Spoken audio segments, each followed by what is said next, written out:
मुख्यमंत्री मनोहर लाल खट्टर जी, आपकी 9 साल की फेल सरकार से जो 9 सवाल आम आदमी पूछ रहा है, उसमें से आज चौथा दिन चौथा सवाल, और चौथा सवाल जुड़ा हुआ है प्रदूषण और पराली के मुद्दे से। मुख्यमंत्री जी, आज सुबह जब आप उठे, जब हरियाणा के लोग उठे, तो पूरे देश के सबसे प्रदूषित 12 शहरों में से 6 शहर हरियाणा के थे।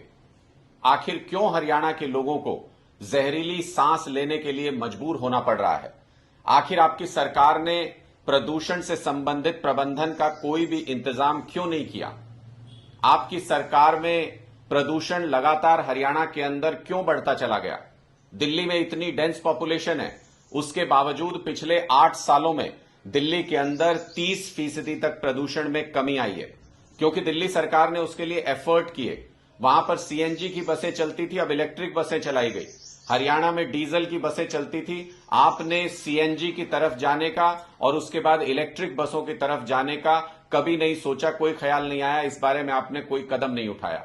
दूसरा, वहां पर अगर आप देखेंगे दिल्ली में, वहां पर कूड़ा जलाने पर पाबंदी है, वहां पर उसके लिए 600-700 टीमें डिप्लॉय की गई हैं, उसमें कमी आई। वहां पर कचरा प्रबंधन की व्यवस्था की गई।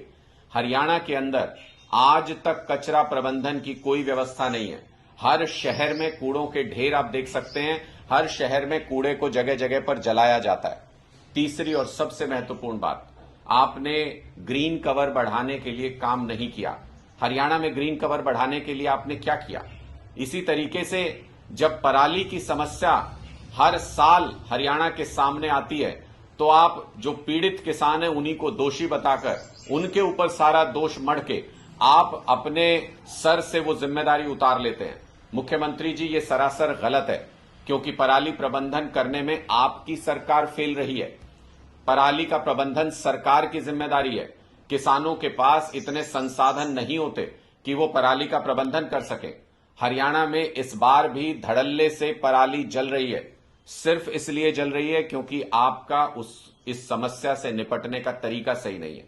आपने क्या तरीका अपनाया? आपने किसानों के ऊपर एफआईआर दर्ज कर दी, 550 से ज्यादा किसानों पे एफआईआर, फाइन लगा दिया, 15 लाख रुपए पेनल्टी आपने लगा दी। कहां से भरेगा किसान ये पेनल्टी? उसके पास तो अपने जीवन यापन के लिए ही पैसा नहीं है। एमएसपी आप फसलों का दिला नहीं पा रहे हैं। तो इसका मतलब ये कि इस प्रदूषण की समस्या से, पराली की समस्या से निपटने के लिए आपने जो योजना बनाई उसके ऊपर काम नहीं किया। पराली के प्रबंधन के लिए आपने मशीनों पर सब्सिडी देने की बात कही, लेकिन सब्सिडी घोटाला हो गया सैकड़ों करोड़ रुपए का। जमीन के ऊपर वो मशीनें हैं ही नहीं जिनके ऊपर आपने कागज पर सब्सिडी दे दी। आपने कहा 5 लाख एकड़ में घोल का इस्तेमाल किया जाएगा। कहां है वो घोल? अभी तक नहीं पता कि वो घोल कहां पर है, किस किसान के पास पहुंचा या नहीं पहुंचा। इस तरीके के कुप्रबंधन की वजह से हरियाणा में प्रदूषण की समस्या साल दर साल विकराल रूप लेती जा रही है। आपने चाइनीज पटाखों के ऊपर हरियाणा के अंदर क्या सख्ती से उनके ऊपर बैन करने की, उनको कंट्रोल करने की कोई प्लानिंग बनाई? क्या आपने ग्रीन पटाखों के ऊपर किसी तरीके का कोई ध्यान दिया?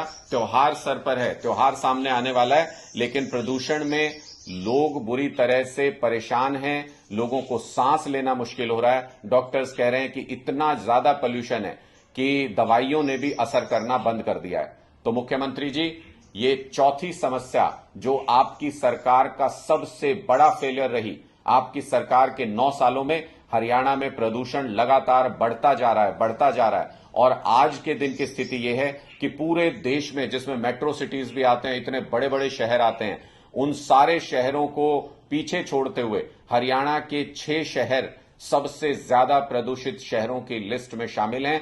12 में से, पूरे देश के 12 सबसे प्रदूषित शहरों में से 6 हरियाणा के अंदर हैं। ये बहुत ही शर्मनाक बात है, और ये आपकी सरकार के फेल होने पर मोहर लगाती है।